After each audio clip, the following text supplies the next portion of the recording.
আমার ছোটবেলার কাহিনী কোনো সত্য ঘটনা।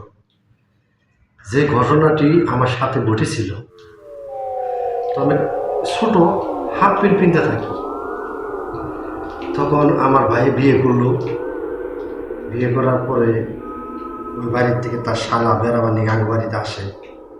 তো রাত হইলে ওই শালারে নিয়ে মানে কোনে যায় আমার ভাই। তো একদিন, 2 দিন, 3 দিন মানে কোনে যায় খোঁজ করলে কয় না। আমি তো শুনোই শুনি।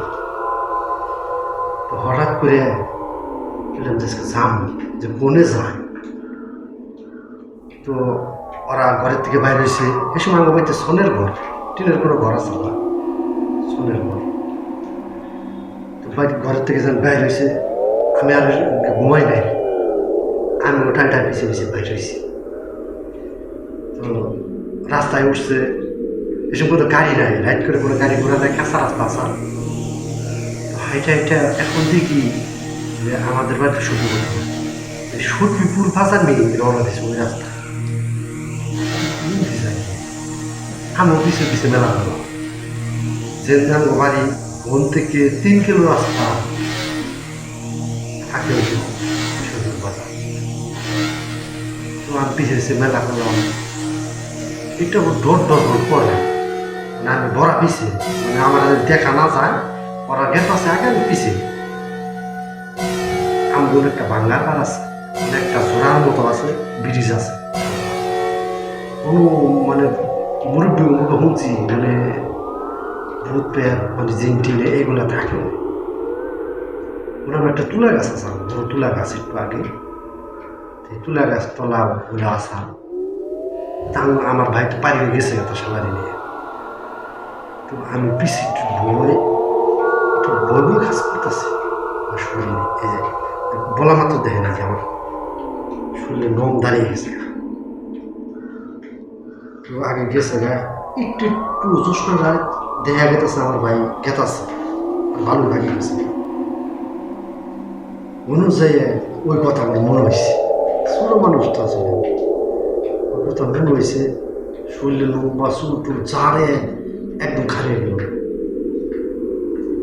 পরে এমন দেখি ওই ব্রিজের ঘুরায় আবার বাঁশঝাড় আছে, মানে বাঁশঝাড় মানে বাঁশছু, মানে বাঁশছু। ওই বাঁশছু একবার এলে আবার সোজা, একবার এলে একবার সোজা।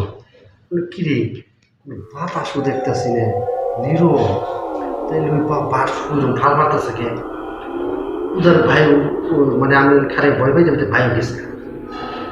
তো কি করি, চোখ মুঞ্জে ইচ্ছার মারলাম দৌড় মারলে ইয়া নিনা করতে মানে আমার আগে আগে খিচ্ছে দৌড়। আল্লাহ আমার বাসায় যে দৌড় মারতে আমার ভাইয়ের কাছাকাছি প্রায় গেছি গে, করতেও দেখি না, হেয়ালো দেখি না, মানে হেয়ালে না গেলে করতে না একটা আসা ওটা দেখি না। পরে আবার খারেছি, আমার ভাই আবার আগে যায়, আমি পিছিয়ে যাই। এই পর্যন্ত কিন্তু আমার ভাই দেয় নাই এবারে যে আমি পিস নিছি। তো খেতে খেতে খেতে খেতে পাখির মাথা, ওই পিসের মাথা, ওই পর্যন্ত পাখা আসা এনে গেছি, মেন রাস্তায় উঠছি, তাও দেখে নাই। আমি বাজার হল দেখি হল ঘরে যায়, নাম হলো রেল হাসপাতাল। এমন মনে ঘরটা আছে আর চারপাশে হল আছে, এরাও নাই। পরে হল ঘরে যখন গেছি তখন পিস নিয়ে আমার ভাই চাই ভাই তুই দেখে তোমরা কোনে এটা দেখ পানি গান নেই, কি আর করবো যেহেতু গেছি গে। ছবিটা কি ছবি জানিয়েছে না, চাপাডাঙ্গা বউ, এরকম একটা চাপাডাঙ্গা বউ এরকম একটা সিনেমা আছে। তো সিনেমাটা গেছি, ভিতর ঢুকছে, আমার সহ টিকিট কাছে যাই করবো, টিকিট কাইটে ছবি টবি দেখছি, ছবি টবি দেখে নাইট শো দেখছি, 10টা নাইট শো। এই ছবি টবি দেখে বাইরে হয়েছি। গাড়ি ঘোড়া তো নাই, আমার অঞ্চলে পাহাড় অঞ্চলে তো ভ্যান গাড়ি চলে, ট্রেন টেন কিচ্ছু নেই, পায়ে করে নেবেন আছে কিচ্ছু না। এখন আমার এই আইটেম জমা খেলা ওই ভাঙ্গার পারে দুনুর টুনুর করে কান্দে। আমি তো ছোট, আমার গায়ে খাওয়া দাওয়ার হাত ধরে গায়ে ডরেস না করি কিছু যায় হাত দেখে রানো দিই যাই ওই না চান্দা বলানো যাই কোনো মানুষই বাইরে ফালাইলে নেই, গুন করে কান্দে বিপদে বসছে। আমি ছোট আমার মনটা তো সরল হইল ওই সময়, বাইরে খালি নজাই দিয়ে গেলাম আয় হাওয়া আসা। হ্যাঁ হ্যাঁ ততটা বড় না, মানে আমার সেটু বড় ছিল, ডরাইতেছে না ভাই খালি ডরাইস না না দেখবি কেন যে আমি ভাই রাত থেকে ছুটে দেখবার গেছি তারা সেটা আমার কাছে আমি কি কোমরে বাইরে ভাই আমার তোর দেখে কাপ শরীর আমি তো পিঠে ভাই কেন বলেছে বলো রসে যাইয়ে ওরে ভাই চাইছি ভাই ভাই রে ভাই আর ঘুম ধরে না, খালি উঠে চোখে ভাইসে উঠে ঘুম ধরে না, হারা দিল আজান দিল ওই দৃশ্য কাহিনী 15 দিন 1 মাসের উপরে মনে আসা আর গান গাইছে যে কাজ করে দেয় না, ডরাইলে বাড়ি দেয় কাজ করে দিই রাস্তা ভুলে গেছি।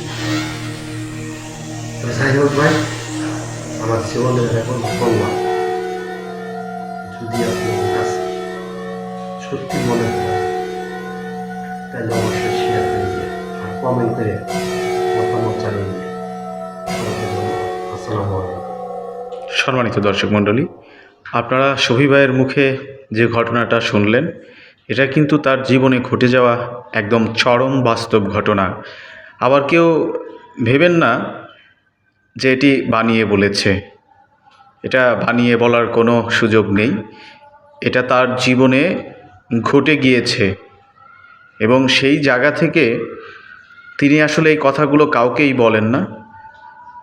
আমি এরকম একটা প্রোগ্রাম শুরু করার দরুন শফি ভাই যেহেতু আমার খুব কাছের একজন মানুষ, তাই তার সাথে কথা হলো, যেহেতু এই প্রোগ্রামটা শুরু করেছি সেহেতু শফি ভাই বলল তাহলে আমার বেশ কিছু অজানা কথা আছে, সেই অজানা কথার একটা হচ্ছে আজকে আপনাদেরকে শোনাচ্ছে। আর এটি কিন্তু একদম বাস্তব ঘটনা।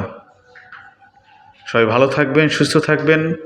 এরকম বাস্তব ঘটনা নিয়ে আমি যেন আপনাদের মাঝে হাজির হতে পারি, আপনাদেরকে একটু বাস্তবের ঘুরিয়ে নিয়ে আসতে পারি এবং সবাইকে যেন সচেতন করতে পারি। রাত বিরাইতে হুটহাট একা চলাফেরা করবেন না, নিজেকে ভালোবেসে থাকলে নিজের খেয়াল রাখুন, সুস্থ থাকুন, ভালো থাকুন। আল্লাহ হাফেজ।